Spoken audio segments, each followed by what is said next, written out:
பச்சையா வாயை திறந்தாலே புழுக்களாக கொட்டுகிற வகையில தமிழகத்தை சார்ந்த ஒரு அமைச்சர் அண்ட புழுகள் ஆகாச புழுகள்னா அவ்வளவு புழுகி தள்ளுகிறார். ஒரு பெண் அமைச்சர் சொல்லுகிறார், கோயிலை இடித்து விட்டுத்தான் பாபர் மசூதியை கட்டினார். இவர் சொல்றாங்க கோயம்புத்தூரை சார்ந்த வன்மத்தை விதையாய் தூவுகிற ஒரு அமைச்சர்.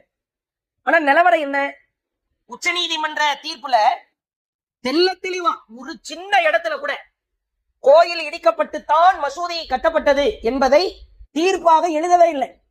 தீர்ப்பின் பக்கங்கள் எத்தனை தெரியுமா? 1045 பக்கம், 1045 பக்கம் தீர்ப்பு எழுதியிருக்கிறானே. அதுல ஒரு இடத்துல கூட பாபர் கோயிலை இடித்து பள்ளிவாசலை கட்டினார் அப்படின்னு ஒரு இடத்துல கூட இல்ல. தீர்ப்புல ஃபைனலா என்ன சொல்றாங்க? உண்மையிலேயே நாங்க தொல்லியல் ஆய்வு மேற்கொண்டோம், பூமிக்கு கீழே நிலங்கள் ஆய்வு செய்தோம், பெரிய தூண்கள் கிடைத்தது, பெரிய சுவர்கள் கிடைத்தது.